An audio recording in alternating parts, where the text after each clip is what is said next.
Ngobrolin keuangan seringkali kita tuh fokus ya ke hal-hal seperti investasi, financial freedom, atau rencana pensiun. Tapi ada satu skenario yang jarang banget dibahas, yaitu gimana kalau hidup kita tiba-tiba jungkir balik karena force majeure atau keadaan kahar. Bisa jadi bentuknya bencana alam, bisa jadi kericuhan atau krisis pribadi seperti misalnya PHK dadakan. Nah, di kondisi ini pastinya dong pertanyaannya tuh bukan gimana cara bikin uang kerja untuk kita, tapi gimana caranya menyelamatkan uang dan aset supaya kita bisa bertahan. Selamat datang di Uang Bicara, menavigasi kamu supaya tetap cuan. Bareng saya Pura Nindita, udah bareng kita juga Certified Financial Planner Dea Arvina untuk ngulik langkah-langkah kita ngelola dan memitigasi keuangan di kondisi darurat. Yuk kita ngobrol di Uang Bicara.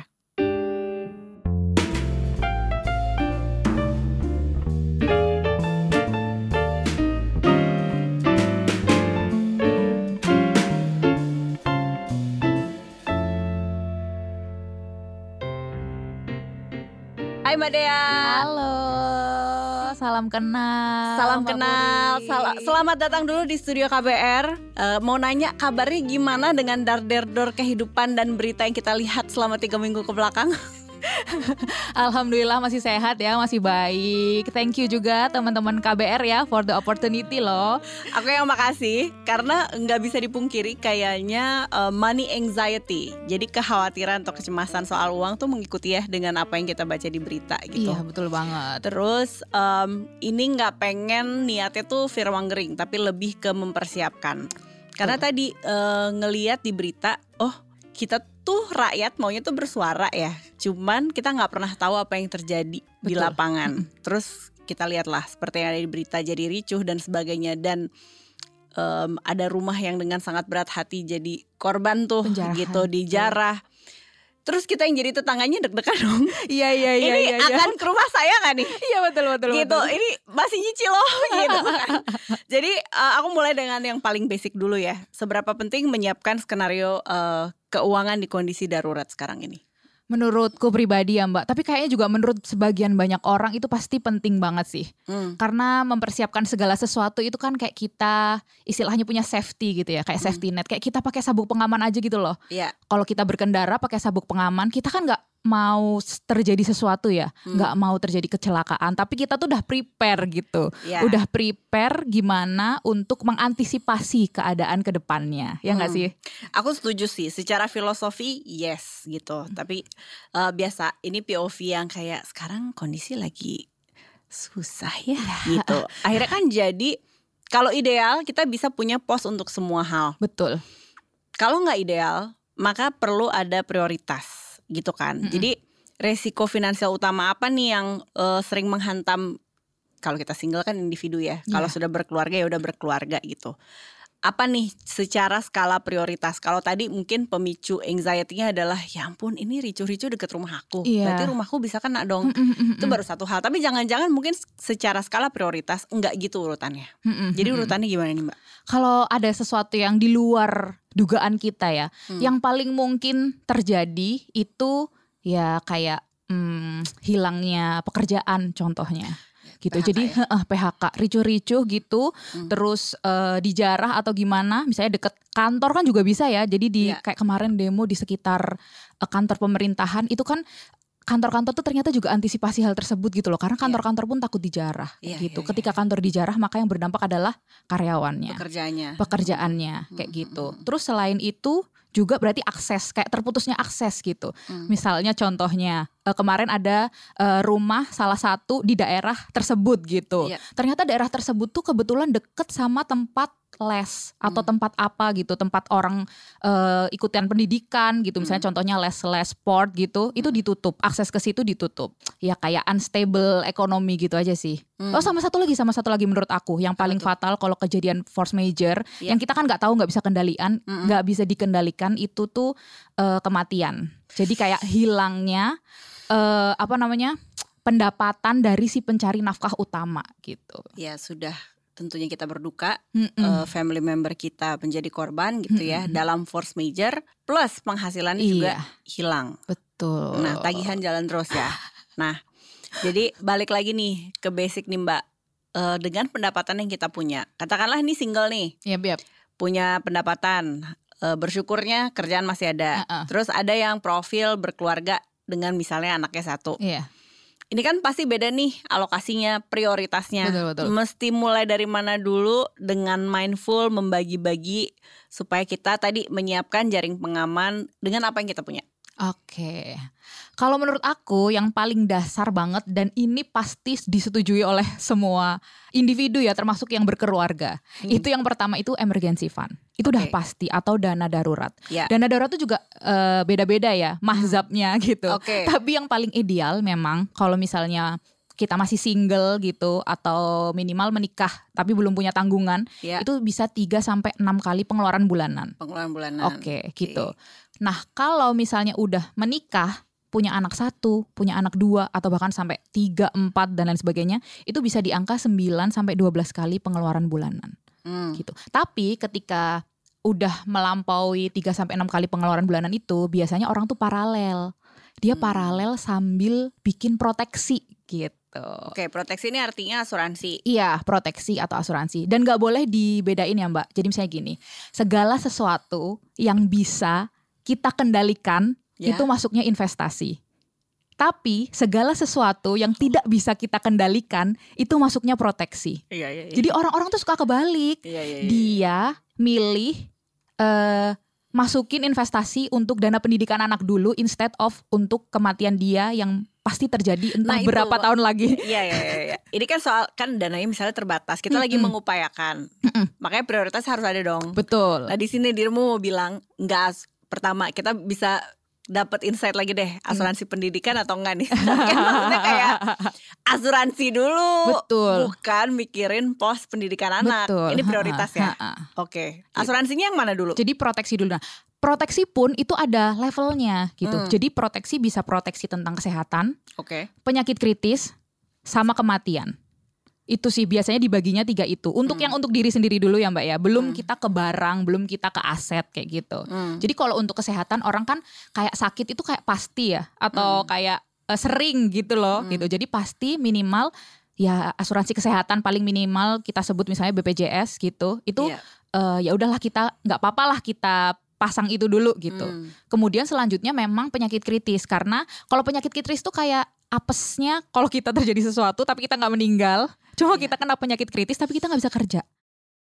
Contohnya misalnya stroke. Oh iya, stroke itu kita benar-benar nggak bisa kerja. Iya, nggak bisa kerja. Tapi cicilan kan jalan terus. Gitu. Misalnya masih punya cicilan rumah, dia tidak akan lunas kalau kita sakit kritis. Vendor misalnya atau yang memberi cicilan itu nggak akan peduli kita sakit atau sehat gitu. Kemudian yang terakhir memang asuransi kematian itu tadi atau asuransi jiwa. Oke. Kan misalnya asuransi jiwa sebenarnya itu memproteksi siapa yang menjadi pencari nafkah utama kan di dalam keluarga gitu. Sepakat. Berarti kalau itu semua kecontreng, marilah kita masuk ke asuransi jiwa gitu dong. Cicilan. Ini kan sesuatu yang bisa kita kontrol ya. Betul. Masih gak sih di ekonomi yang sedang susah ini 30% maksimal? Atau sebenarnya angka itu berubah? Kalau menurutku untuk cicilan 30% itu masih jadi guidance sih. Karena ibaratnya gini, ketika kita kena PHK atau kita nggak punya pendapatan bulanan di bulan itu, 30% itu masih kita bisa cicil atau cover itu di 3 bulan ke depan selama kita bekerja itu tadi. Maksudnya selama kita loss dari pekerjaan 3 bulan tuh sebenarnya masih bisa kita ketutup. Tapi catatannya itu tadi emergency fund. Dana daruratnya harus diisi, harus punya potnya. Karena kan makanya ditulis minimal 3 bulan. Karena asumsinya 3 bulan itu kita bisa hidup loh kalau misalnya tidak ada pemasukan. Gitu. Nah ini kembali ke, karena kita ngobrol ini kan sebenarnya gara-gara ada momentum ini ya. Rusuh-rusuh gitu. Terus adalah kalau dari generasi yang lebih tua makanya dong simpen uang dong di rumah gitu kan, suka ada kan percakapan kayak gitu. Kayak sementara kita tuh generasi cashless gitu kan. Betul, setuju. Itu make sense nggak sekarang untuk menyimpan uang di rumah, itu ya? Untuk ya bilangnya kondisi darurat, force major gitu. Menurutku berarti itu adalah breakdown dari si emergency fund itu. Jadi emergency fund kan kita anggap aja karena kita udah menikah dan berkeluarga ya, kita anggap aja 9 sampai 12 kali pengeluaran bulanan. Yang kecil pun masih bisa kok ini dicontoh. Nah, kalau misalnya setiap bulan dia pengeluarannya aja tuh 10 juta. berarti kan kita harus punya 120 juta liquid. Kan nggak mungkin 120 juta itu ditaruh di rumah, ya kan? Ya, kecuali kita punya apa itu ruangan satu ruangan gede pakai pintu besi. Betul. Gitu. Nah makanya kita tuh istilahnya kayak dinormalisasi untuk melabeli keuangan kita. Jadi 120 juta yang kita simpan di tabungan, kita labeli dengan dana darurat yang tidak boleh terpakai selain kejadian darurat tadi kayak gitu. Nah, dari 120 juta itu minimal ya contohnya, itu di breakdown dulu. Jadi misalnya 30% cash, sisanya kita taruh di instrumen yang liquid tadi. Misalnya contohnya deposito atau emas pecahan kecil atau reksadana pasar uang gitu. Jadi emas pecahan kecil masih ya? Bisa. Karena kalau lagi situasi darurat, orang mana mau beli 100 gram, pasti dia akan lebih mudah mencairkan 1 gram. Iya itu. Oke. Gitu. Ini. Tapi jangan lupa cashnya juga sih. Tapi ya cuma paling 5%. Dari total dana darurat tadi ya. Nah, aset apa lagi yang menurut Mbak paling fleksibel nih untuk situasi darurat ya? Tadi udah dibilang emas pecahan kecil ya, karena real siap kita kalau mau jual beli yang paling laris manis duluan yang kecil ya gitu. Tadi uang udah dibahas. Iya. Sekarang suka ngomong pegang dolar dong gitu. Oh iya itu maksudnya juga bisa. Maksudnya gak rupiah aja gitu. Valuta asing. Valuta asing. Gimana? Dan dengan in this economy dan sekarang geopolitik semakin tercerai-berai ya. Daerah sini terus kayak. Jadi Mas punya dolar, aku bilangnya dolar Amerika Serikat ya. Iya, itu tuh masih relevan atau not really, gitu. Sebenarnya kalau untuk pegang dolar itu tuh kayak galau juga di kita plus minus. Karena ketika kita pegang dolar, kita berharap dolar naik, berarti rupiah melemah dong. Iya. Gitu. Jadi tapi mau gak mau karena adanya inflasi dan lain sebagainya, ya pegang dolar tuh kayak masih jadi acuan juga sih. Tapi dengan catatan, ketika kita pegang dolar, memang kita tuh punya tujuan keuangan yang bisa menggunakan dolar itu. Kalau aku sih itu paling. Oh oke. Jadi si dolar yang kita miliki, dolar Amerika Serikat ini bukan untuk si bagian dana darurat, enggak ya? Enggak, jangan. Kalau menurut aku jangan. Dana darurat kan tetap kejadian itu kan adanya di wilayah kita ya, di Indonesia gitu. Dan ketika kita pegang dolar, terus abis itu toko-toko kelontong yang buka cuma toko-toko kelontong, terus mau dibayar pakai dolar, itu warung Madura kan nggak mungkin ya. Peruntukannya berbeda. Iya. Cuma kalau misalnya nih contohnya karena situasi kayak gini, terus kita ada opsi gitu, karena kita misalnya punya privilege gitu, ada opsi untuk pergi keluar dulu lah sementara. Tapi kan karena kita bukan anggota ya, maksudnya bukan dalam lingkungan itu, dan kita tuh ada pilihan untuk keluar dulu yuk sebentar dari Indonesia gitu ya, berarti dolar bisa dipegang kayak gitu. Tapi kan itu tadi khusus yang punya privilege itu tadi. Belum sih saya. Ntar dulu kayaknya gitu. Itu tadi Certified Financial Planner Mbak Dea Arvina. Masih banyak lagi nih yang pengen dibahas, jadi jangan kemana-mana, tetap di Uang Bicara. Warga negara Indonesia yang pernah bergabung dengan ISIS, ada yang menyatakan ingin kembali atau balik ke Indonesia. Ada beberapa wartawan juga yang mempertanyakan, sebetulnya kepulangan mereka itu ada payung hukumnya. Berbagai peristiwa terjadi di sekitar kita, mengundang tanya, memancing ruang-ruang diskusi. Ruang Publik membahas berbagai peristiwa yang hangat diperbincangkan publik, menghadirkan narasumber kompeten, membuka perspektif, dan mendorong hadirnya solusi dan narasi baru. Kalau ada keluarga kita yang punya urusan dengan aparat seperti jual beli mobil, lalu terjadi seperti pemaksaan, itu bisa dilaporkan ke polisi juga nggak ya? Ruang Publik KBR, hadir Senin hingga Jumat pukul 9 waktu Indonesia Barat. Perbincangan ini juga hadir dalam bentuk podcast di kbrprime.id. Mari berdiskusi di Ruang Publik melalui saluran bebas pulsa 0800 140 3131. Ruang Publik KBR, salurkan aspirasi Anda. KBR, inspiratif, terpercaya.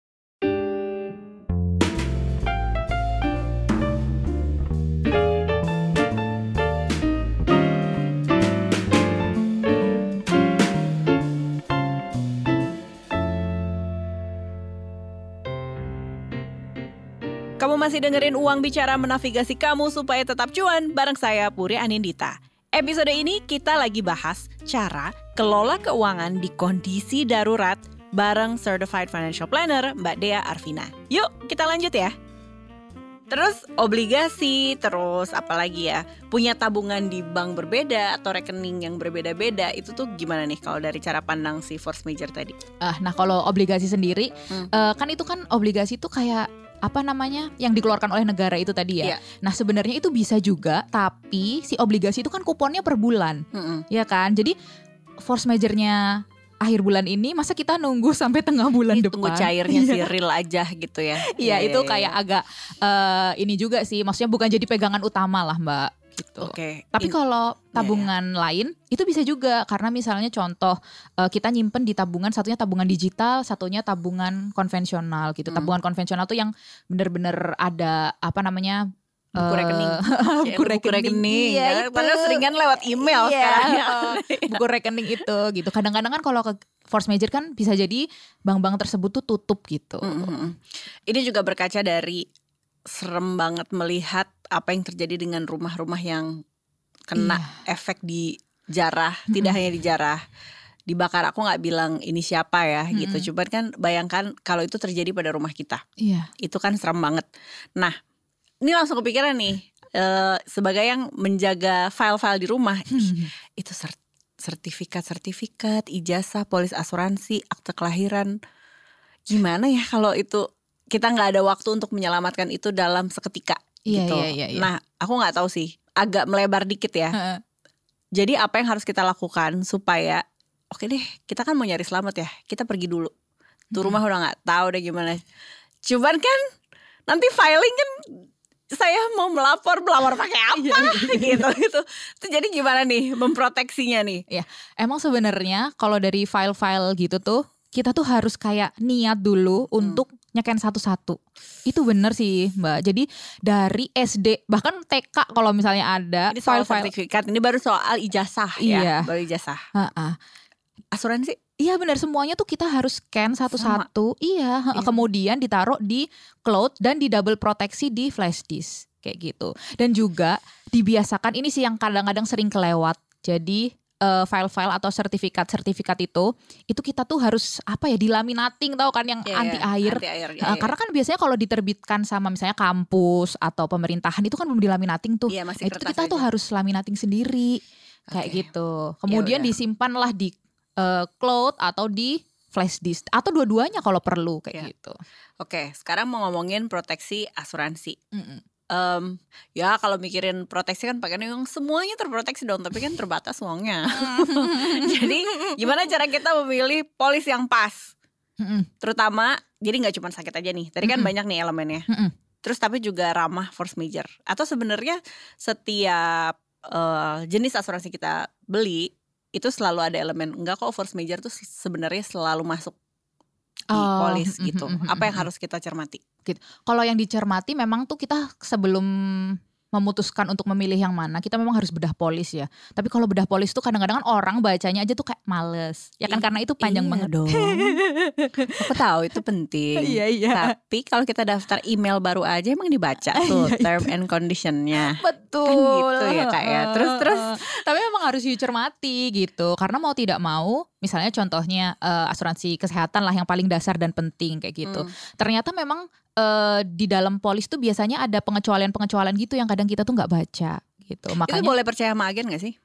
Kalau percaya sama agen bisa sih gitu, tapi lebih baik biasanya kalau aku sih pakai yang misalnya pernah teman pakai gitu. Oh ini soal referral soal betul. Kita percaya dirujuk oleh siapa? Atau research sendiri, misalnya kita bandingin dulu asuransi A, B, C, D gitu. Kemudian plus minusnya apa. Karena kan kalau brosur itu pasti ada ya di internet gitu. Baru hubungi. Jadi kita cari sendiri, bukan yang kita di-catch sama si agen tersebut gitu. Iya, karena takutnya kan di up gitu. Apa kebutuhan kita sebenarnya apa. Ternyata dia misalnya nge-up kayak gitu. Kan ada juga. Oke. Gitu. Nah berarti health insurance amit-amit nih ya, kenapa-napa harusnya sih tercover, cashless bisa, ya kan? Life insurance baru kita perlu kalau kita adalah pencari nafkah utama. Betul. Dan ada sosok yang sangat tergantung pada kita. Betul, itu harus sih gitu. Oke. Dalam konteks ini nggak selalu anak ya? Iya, nggak selalu anak. Nggak selalu anak ya? Bisa juga adik misalnya atau orang tua gitu. gitu. Jadi benar-benar kayak kita tuh kalau life protection tuh kayak kita tuh sewa bodyguard gitu. Ya kan? Jadi kalau kitanya nggak kenapa-kenapa, ya bodyguardnya kan tetap dibayar ya. Bukan berarti kayak gue nggak kenapa-kenapa, jadi gue nggak mau bayar lu gitu.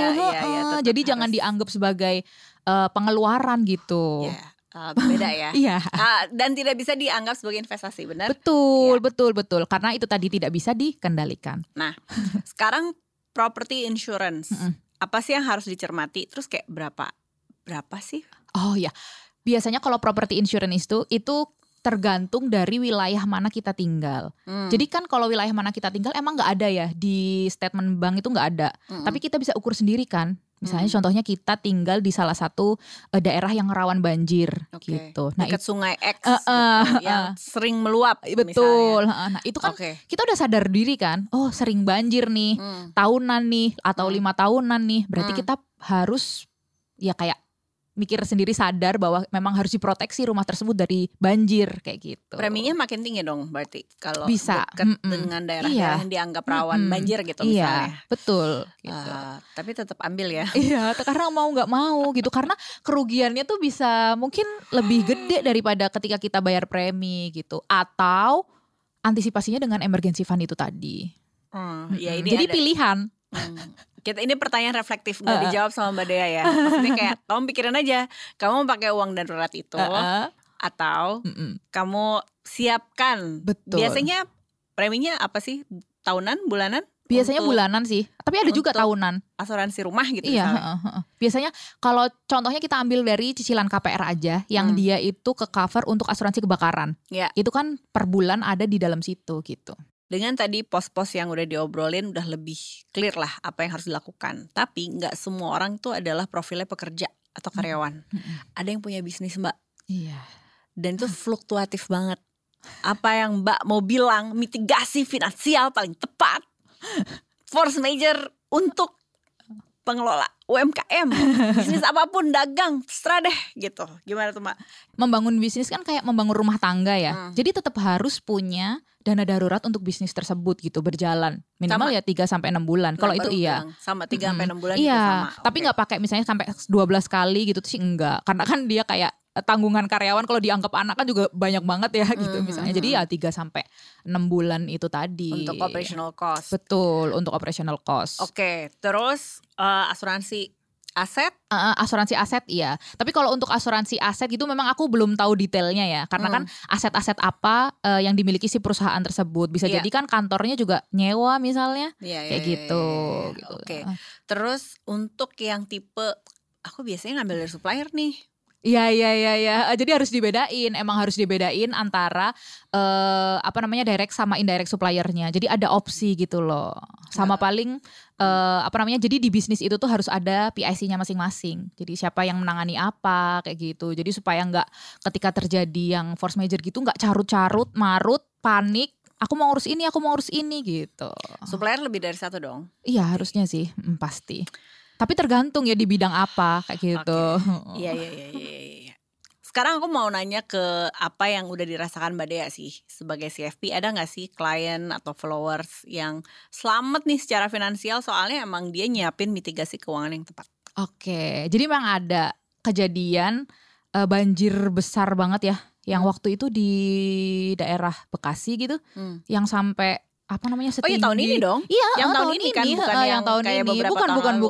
Bukan. Itu kan kayaknya banjir tuh yang bagian kemarin tuh 5 tahunan ya gitu. Jadi memang dia tuh awalnya kayak nggak tahu kalau akan ada banjir itu gitu. Cuma memang 5 tahun sebelumnya pernah di rumah itu. Nah kebetulan dia tuh udah agak melek gitu. Kayak dana darurat tuh udah melek meskipun ya masih sedikit-sedikit gitu. Terus kemudian dia juga udah digitalisasi juga kan. Kayak setiap ada sertifikat atau ada lembar-lembar pemerintahan tuh udah dia scan kayak gitu dan dia laminating itu tadi. Aku pun belajar dari dia kan. Filing management itu sangat rapi. Dan ditaruh. Nah, yang paling penting tuh dia tuh udah taruh di cloud dan juga taruh di flash disk gitu. Jadi yang paling gampang kan ketika cloud itu kan tergantung internet ya. Tapi kalau flash disk kan kita bisa pegang, gitu jadi safe gitu. Kemudian ya itu tadi dia bisa, kebetulan dia pengusaha, bukan pengusaha sih, ya itu tadi toko Madura yang aku bilang itu. Dagang real, itu kan tutup kan, itu kan tutup warungnya pasti. Nah dia bisa bertahan karena dia punya dana darurat itu tadi. Dia pegang cash, pegang cash tapi nggak banyak, paling cuma 2-5 juta gitu. Tapi dia bisa bertahan ketika banjir kan tuh surutnya kebetulan cepet ya. Cuma kalau nggak salah 24-48 jam tuh udah surut gitu. Jadi dia bisa bertahan nggak dagang dan bisa bertahan beli dari sekitarnya karena dia pegang cash itu tadi. Karena kan lumpuh, listrik mati. Iya, terus gimana? ATM terus mau bayar pakai QRIS gitu. Nggak bisa. Mau nangis. Iya kan? Itu sih. Jadi persiapan dia tuh bukan karena dia kaya sih, tapi karena dia tuh punya cara sederhana untuk memitigasi risiko tersebut. Jadi bikin dia lebih resilient gitu loh. Oke. Mbak, ada gak yang belum aku tanyain tapi menurut Mbak ini penting banget? Tentunya kita berharap apa yang terjadi di negara kita, di kota kita tuh sekarang cepat terselesaikan. Ekonomi membaik, kita semua kerja lagi, dapat duit lagi. Kita gak tahu ini berapa lama kan? Atau Mbak tahu? Boleh kasih tahu. Apa lagi yang harus kita siapin yang aku lupa tanyain? Kalau kataku sih kayak kemauan diri untuk belajar sih. Karena kalau kemauan diri untuk belajar, jadi kayak kita tuh tahu lah kan informasi sekarang banyak terjadi di mana-mana ya kayak gitu. Bahkan forecast cuaca misalnya, itu kan kita bisa tahu dari mana aja gitu. Jadi kita tuh kayak harus agile sih sama kondisi kehidupan pemerintahan in this economy gitu katanya. Iya, betul. Jadi memang harus dari diri kita sendiri nyiapin gitu. Kemudian kita baru bisa paparin ke orang-orang sekitar. Yang paling deket ya keluarga. Jadi harus dari kitanya dulu nih gitu. Harus semangat dulu, harus kayak apa sih kalau bahasa Jawanya tuh kayak kerentek dari diri sendiri. Kerentek dari diri sendiri gak tuh? Untuk mau peduli sih sebenarnya sama kondisi keuangan kita dulu gitu, baru kita tularkan ke sekitar gitu.